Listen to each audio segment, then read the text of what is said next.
নেপালে চলমান সহিংসতার প্রভাব পড়েছে ভারত সীমান্তে। মঙ্গলবার উত্তরপ্রদেশের সানৌলি বর্ডারে পাথর নিক্ষেপ করে নেপালি বিক্ষোভকারীরা। এ সময় সীমান্ত এলাকায় ব্যাপক ভাঙচুরও চালায় তারা।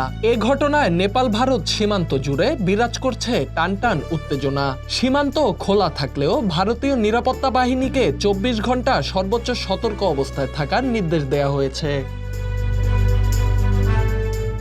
গতকাল ধারণকৃত এক ভিডিওতে দেখা যায় স্লোগান দিতে দিতে বিক্ষোভকারীরা সীমান্তের তাঁবু ভাঙার চেষ্টা করছে। এ সময় তারা ভারতের দিকে একের পর এক পাথর ছুটতে থাকে। পরিস্থিতি নিয়ন্ত্রণে সীমান্ত লাগোয়া 7 জেলায় টহল বাড়িয়েছে ভারত। বসানো হয়েছে অতিরিক্ত চেকপোস্ট। চলছে পরিচয়পত্র যাচাই ও বিশেষ নজরদারি।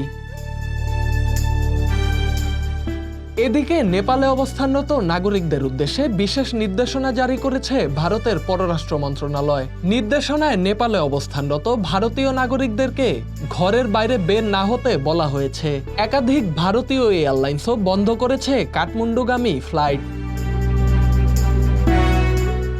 এর আগে 26টি সামাজিক যোগাযোগ মাধ্যম নিষিদ্ধের প্রতিবাদে উত্তাল হয়ে ওঠে নেপাল। আন্দোলনকারীদের সঙ্গে পুলিশের সহিংসতায় প্রাণ হারান 22 জন। প্রধানমন্ত্রীর পদত্যাগের পরও থামেনি এই বিক্ষোভ। এক বিবৃতিতে ভারতের পররাষ্ট্র মন্ত্রণালয় বলেছে, এত তরুণের প্রাণহানিতে ভারত গভীরভাবে শোকাহত। নিহতদের পরিবারের প্রতি সমবেদনা এবং আহতদের দ্রুত সুস্থতা কামনা করে দেশটির পররাষ্ট্র মন্ত্রণালয়। Dhaka express news desk.